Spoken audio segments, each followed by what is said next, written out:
today's CBS News news. on the Hour, sponsored by Progressive Insurance.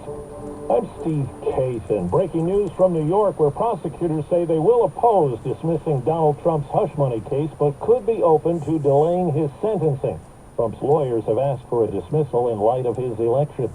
Big change as the war in Ukraine hits 1,000 days. U.S. officials say Ukraine has fired long-range American missiles at targets inside Russia for the first time.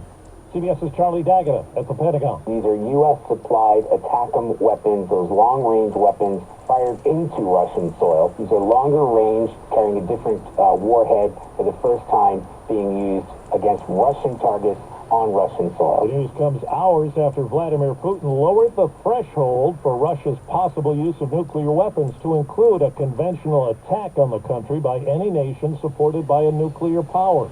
CBS's Vicki Barker. This updated nuclear doctrine had been in the works for months, but his signing it this week appears to be a response to the Biden administration's decision to allow Ukraine to fire American long-range missiles deep into Russia. Well, CBS News has learned an unknown and unauthorized third party has gained access to depositions into the investigations into Matt Gaetz, the Trump pick for Attorney General.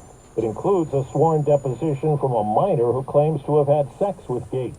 Former Florida congressman's denied any wrongdoing. CBS's Scott MacFarlane on Capitol Hill says senators who would have to vote on a Gaetz nomination are under siege. They are just chafing right now at all these questions they're getting about Matt Gaetz. They are reluctantly taking them.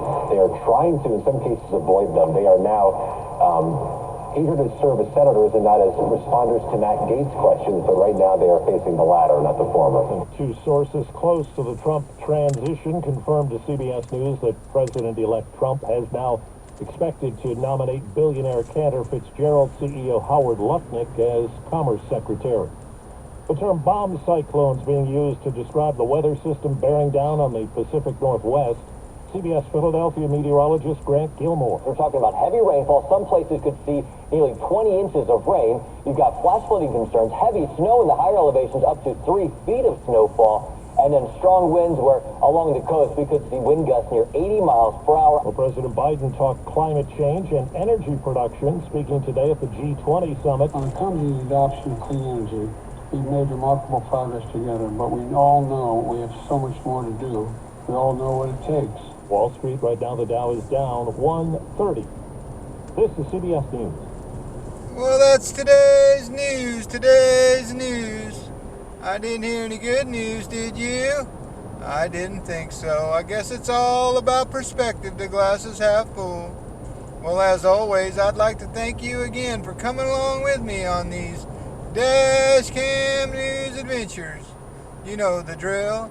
Peace, love, and all that hippie jazz. Bye-bye, everybody. It's 49 degrees in Hayward, California.